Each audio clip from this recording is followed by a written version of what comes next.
Hello everyone. तो वीर बहादुर सिंह पूर्वांचल विश्वविद्यालय जौनपुर में जो लोग पीएचडी करना चाहते हैं तो पीयू क्रेट 2024 के लिए ऑनलाइन आवेदन की प्रक्रिया अभी जारी है। और अगर आपने अभी तक आवेदन नहीं किया है तो आप आवेदन कर सकते हैं। बेसिक इन्फॉर्मेशन मैं यहाँ पर आपको प्रोवाइड कर देता हूँ। कई बार आवेदन की जो डेट है यानी कि लास्ट डेट उसको कई बार एक्सटेंड किया गया है और अब लास्ट डेट 15 फरवरी रखी गई है। मतलब ये है कि ये लगभग तीसरी या चौथी बार एक्सटेंड हुई है और अभी आप यहाँ पर आवेदन करना चाहें तो आवेदन कर सकते हैं।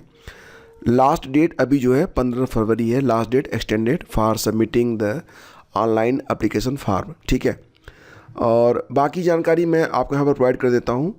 तो अगर आप चाहें तो इसका जो ब्रोशर है, ब्रोशर आप डाउनलोड कर लीजिएगा। कहाँ से? टेलीग्राम चैनल से या फिर जो ऑफिशियल वेबसाइट है यहाँ पर आकर भी आप ब्रोशर को डाउनलोड कर सकते हैं। यहाँ नीचे जाएंगे ना, यहाँ पर दिया गया है पीयू क्रेट 2024। तो इस पर क्लिक करके आप जो ब्रोशर है उसको डाउनलोड कर सकते हैं और यहीं पर आपको सारी जानकारी भी मिल जाएगी। एक लेटेस्ट इन्फॉर्मेशन यहाँ पर अभी जो शो हो रही है और इसको देख लेते हैं ये क्या है। तो देखो यहाँ पर ना जो जानकारी मिल रही है इसमें ये कहा गया है एलिजिबिलिटी के बारे में है। मैं आपको बता देता हूँ यहाँ पर। तो ये नोटिस है और इसमें ये कहा गया है कि वीर बहादुर सिंह पूर्वांचल विश्वविद्यालय जौनपुर द्वारा पीएचडी प्रवेश संबंधी प्रवेश समिति की बैठक दिनांक 25 जनवरी को लिए गए निर्णय और माननीय कुलपति महोदया के अनुमोदन दिनांक 25 जनवरी के क्रम में पीएचडी प्रवेश परीक्षा 2024 के आवेदन हेतु निम्न निर्णय लिया गया है। तो पीएचडी प्रवेश परीक्षा 2024 के आवेदन के लिए प्रवेश परीक्षाओं से छूट यानी कि एग्जेम्प्टेड कैटेगरी श्रेणी के अंतर्गत जो इच्छुक अभ्यर्थी हैं उनकी समस्त अर्हताएं आवेदन करने की तिथि को अनिवार्य रूप से पूर्ण होना आवश्यक है। जिस डेट को आप आवेदन करें उस डेट तक मतलब यहाँ पर जो अर्हता आपकी है वो पूरी होनी चाहिए और विभिन्न फेलोशिप प्राप्त करने के संबंध में संबंधित संस्था के नियम लागू होंगे। और बाकी जो गाइडलाइंस है वो आपको ऑफिशियल वेबसाइट पर यहाँ पर उपलब्ध करवा दी गई है। तो यहाँ आप विजिट कर लेना। मैं आपका डायरेक्ट लिंक मैं आपको डिस्क्रिप्शन में डाल दूँगा। तो बाकी जो जानकारी है मैं आपको यहाँ पर उपलब्ध करवा देता हूँ, उसको आप देख लीजिए। तो देखो लास्ट डेट बढ़ा दी गई है। लास्ट डेट फ़िलहाल अभी जो है 15 फरवरी कर दी गई है। अभी हो सकता है कि डेट फिर से बढ़ेगी तो मैं आपको जानकारी दे दूँगा टेलीग्राम चैनल पर। फिलहाल टेलीग्राम चैनल को अगर आपने ज्वाइन नहीं किया है तो आप ज्वाइन कर लीजिएगा। स्टडी विद ज्ञान प्रकाश लिख कर सर्च करेंगे ना तो आपको चैनल मिल जाएगा। ठीक है, ये ब्रोशर है जो कि दिया गया है। तो इसमें जो मुख्य बातें हैं मैं आपको बता देता हूँ। जैसे कि ऑनलाइन आवेदन जो है ये 14 दिसंबर से स्टार्ट हो गए थे और अभी 15 फरवरी तक आवेदन जो है वो चलेंगे। पहले देखो ये कई बार डेट बढ़ी है लेकिन फ़िलहाल अगर देखा जाए तो जो लास्ट डेट है यह 15 फरवरी कर दी गई है। ठीक है, तो 15 फरवरी 2025 तक अभी आप आवेदन यहाँ पर कर सकते हैं। ठीक है, इसके बाद पीयू क्रेट के माध्यम से ये जो प्रवेश प्रक्रिया है इसको पीयू क्रेट कहा जा रहा है। फ़ीस कितनी आपको देनी पड़ रही है? तो यहाँ पर जो आपकी फ़ीस है जनरल और ओबीसी को कुल मिला के 1000 रुपये की फ़ीस देनी पड़ेगी। बाकी SC ST और EWS के लिए 500 रुपये की फ़ीस यहाँ पर रखी गई है। ठीक है, किस विषय में कितनी सीटें हैं तो इसको भी आप देख सकते हैं। आपका जो भी विषय हो उस विषय को आप यहाँ पर चेक कर सकते हैं। तो सीटें यहाँ पर लास्ट में आपको दी गई हैं, ये विषय के नाम हैं। तो बहुत सारे सब्जेक्ट हैं यहाँ पर, आप देख लीजिएगा। जैसे कि मैं आपको बताऊँ तो भौतिकी में कुल 28 सीट है, रसायन विज्ञान में कुल 15 सीट है, गणित में 72 सीट है और लॉ में 8 सीट है, हिंदी में 76 है, इंग्लिश में 76 है, सोशियोलॉजी में 48 है, राजनीति शास्त्र में 69 है, प्राचीन इतिहास में 29 है और मनोविज्ञान में 18 है, सैन्य विज्ञान में 50 है, शिक्षा शास्त्र में 19 है। बाकी देखते रहिएगा, आप लोग देख लीजिएगा। ठीक है, तो बहुत सारे विषय हैं। चित्रकला में भी 4 सीटें यहाँ पर दे दी गई हैं। वर्तमान में जहाँ पर स्टार लगाया गया है कह रहे हैं कि अभी वहाँ पर कोई सीट रिक्त नहीं है, भविष्य में रिक्त होगी तो संभावना बन रही है। जहाँ पर स्टार लगा है तो वहाँ पर भी जो संभावना बन रही है कि सीटें खाली हो सकती हैं। तो फिर वहाँ पर भी जो एडमिशन है वो लिए जाएंगे, ठीक है। और एलिजिबिलिटी क्या होगी, तो एलिजिबिलिटी के बारे में कह रहे हैं यहाँ पर कि कौन कौन से लोग यहाँ पर आवेदन करेंगे।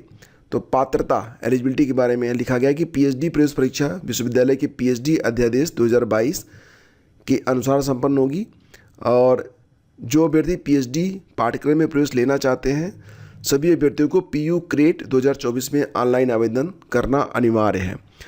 मतलब कुछ लोग जो प्रवेश परीक्षा से छूट चाहते हैं ना, उनको भी यहाँ पर ऑनलाइन आवेदन तो करना ही करना पड़ेगा, और इसमें किसी प्रकार प्रवेश परीक्षा से छूट जो है तमाम लोगों को दिया गया है। ख़ासतौर से जो लोग जीआरएफ हैं या फिर नेट हैं या फिर यूपी स्लेट हैं, उन लोगों को यहाँ पर छूट मिल रही है। वे सभी अभ्यर्थी जिनका चयन UGC, CSIR, DST inspire, DBT, ICAR, ICMR, DAE या फिर आईसीएचआर, जीपैट, एनबीएचएम, जीईएसटी या फिर भारत सरकार की किसी अन्य केंद्रीय संस्थाओं द्वारा जीआरएफ नेट कैटेगरी 1, 2, कैटेगरी 3, ठीक है। तो अगर यूपी स्टेट की परीक्षा आपने यहाँ पर पास की है तो यहाँ पर आपको प्रवेश परीक्षा से छूट मिलेगी। बाकी ऐसे अभ्यर्थी जिन्होंने गेट की परीक्षा उत्तीर्ण की है और जिनका गेट स्कोर कार्ड वैध है उनको भी छूट मिलेगी। तो जो लोग रिसर्च कर चुके हैं, यानी कि जिनकी पीएचडी एक बार हो चुकी है, किसी दूसरे विषय से पीएचडी करना चाहते हैं, तो उनको भी प्रवेश परीक्षा से छूट यहाँ पर दी गई है। लेकिन पीयू क्रेट का फॉर्म भरना पड़ेगा। मतलब ऐसा है कि प्रवेश परीक्षा में भले ही आप शामिल ना हो, लेकिन पीयू क्रेट का फॉर्म आपको भरना पड़ेगा। तो फॉर्म तो जब आप भर देंगे, जो लोग प्रवेश परीक्षा में शामिल होंगे तो 2 पेपर रहेगा, ठीक है। दोनों पेपर ऑब्जेक्टिव रहेंगे। यहाँ पर क्वालिफाइंग मार्क भी तय किया गया है, यानी कि जो प्रवेश परीक्षा आपकी होगी उसमें अगर आप सामान्य कैटेगरी के अभ्यर्थी हैं तो कुल मिला के 50% मार्क आपको प्राप्त करना पड़ेगा। और वहीं पर अगर आप ओबीसी में आते हैं, नॉन क्रीमी लेयर में, या फिर एससी, एसटी, दिव्यांग हैं, ईडब्ल्यूएस हैं, तो उनको 45% अंक प्राप्त करना ज़रूरी है। और जो आपका सिलेबस होगा, तो सिलेबस में आगे आपको बता देता हूँ। तो पहला जो पेपर होगा वो रिसर्च मेथोडोलॉजी पर आधारित रहेगा। आगे मैं आपको सिलेबस में बता देता हूँ क्या क्या पूछा जाता है। और जो दूसरा पेपर होगा ये आपके विषय से संबंधित रहेगा, ठीक है। अभी एग्ज़ाम डेट नहीं आई है, एग्ज़ाम डेट आएगी तो जानकारी आपको इसी चैनल पर मिलेगी, तो सब्सक्राइब कर लीजिएगा, ठीक है।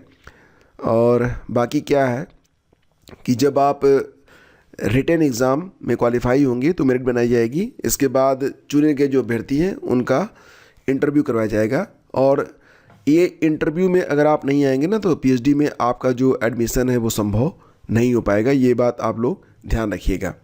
मतलब इंटरव्यू में शामिल होना बहुत ही ज़रूरी है, ठीक है।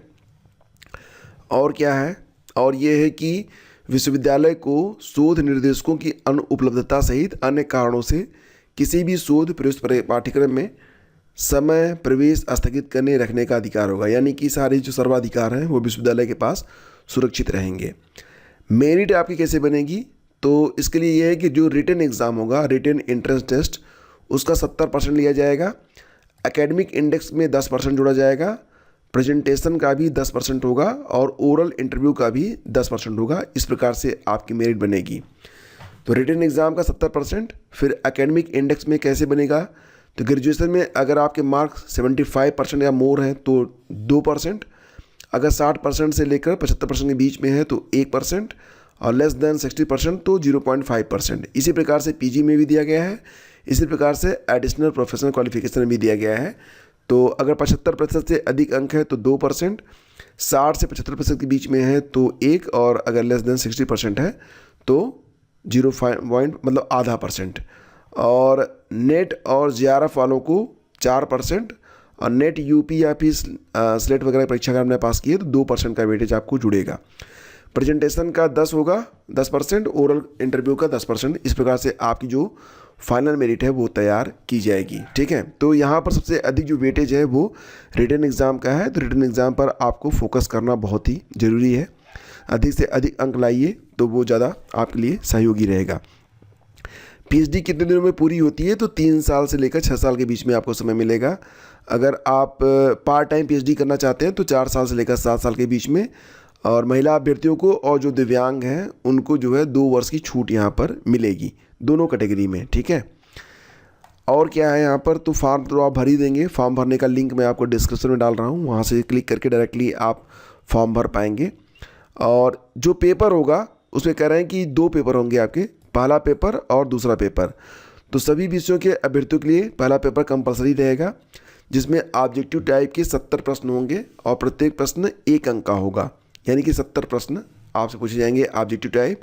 यह प्रश्न पत्र शोध पद्धति यानी कि रिसर्च मैथडोलॉजी पर आधारित होगा, 2 घंटे का पेपर होगा। और सेकंड पेपर भी ये आपके विषय पर आधारित रहेगा, कोई नेगेटिव मार्किंग नहीं होगी। पहला पेपर 10:30 से 12:30, दूसरा पेपर 2 से 4 बजे के बीच में जो है आयोजित किया जाएगा। इसके बाद रिजर्वेशन का लाभ भी मिलेगा, जो अभ्यर्थी यूपी के हैं केवल उन्हीं को मिलेगा रिजर्वेशन का लाभ। इसके बाद पीएचडी पाठ्यक्रम शुल्क तो अभी ये घोषित नहीं किया गया है, बाद में आपको बता दीजिएगा कि कितनी फीस लगेगी। बाकी ये सिलेबस है, इंग्लिश में भी है और हिंदी में भी है, जिसे आप हमारे टेलीग्राम चैनल पर जाकर देख सकते हैं। तो पीएचडी प्रवेश परीक्षा के लिए प्रथम प्रश्न पत्र का पाठ्यक्रम रिसर्च मैथोडोलॉजी शोध पद्धति, तो इसमें कुल मिला के कितना है, 7 यूनिट है।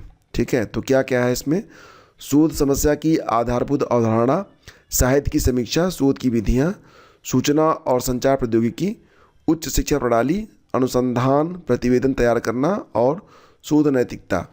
तो इस पर आधारित प्रश्न होंगे 70 प्रश्न।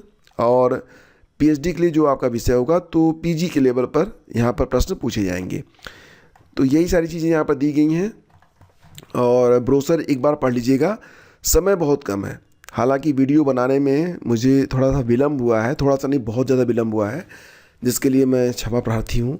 एग्जैक्टली ना मुझे इसके बारे में वीडियो बनाना ही नहीं था, लेकिन कुछ लोगों ने कहा कि पूर्वांचल विश्वविद्यालय में जो रिसर्च पीएचडी में एडमिशन चल रहा है उसके बारे में जानकारी उपलब्ध नहीं हो पा रही है, तो कृपया जानकारी उपलब्ध कराएं। तो मुझे लगा कि उनको व्यक्तिगत रूप से बताने से बढ़िया है कि वीडियो बना के बताऊं, तो वीडियो में हर बात बिल्कुल क्लियर भी मैं कर दूंगा, इसलिए मैंने ये वीडियो बनाया है।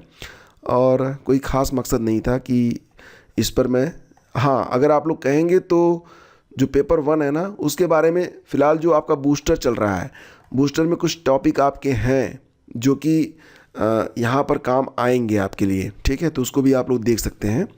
बाकी कुछ कॉमन चैप्टर हैं जिस पर चर्चा मैंने यूजीसी नेट के दौरान भी की थी।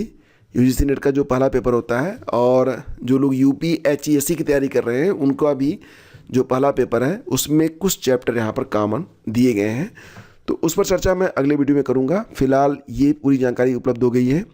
लास्ट डेट 15 फरवरी है, आज 13 फरवरी है, आपके पास 2 दिन का समय है, तो आवेदन करना ही चाहेंगे तो कर ही लेंगे आप लोग। ठीक है। और इसके पहले जो पेपर पूछा गया ना वो मैंने इस चैनल पर सॉल्व भी करवाए हैं, तो वो मैं शेयर कर दूंगा, आपको डिस्क्रिप्शन में डाल दूंगा मैं, तो वहाँ से जाके आप देख लीजिएगा जो पुराने पेपर हैं और उनका हल, तो देख लीजिएगा, आपको काफ़ी फ़ायदा मिलेगा। Thank you, please do subscribe, like and share.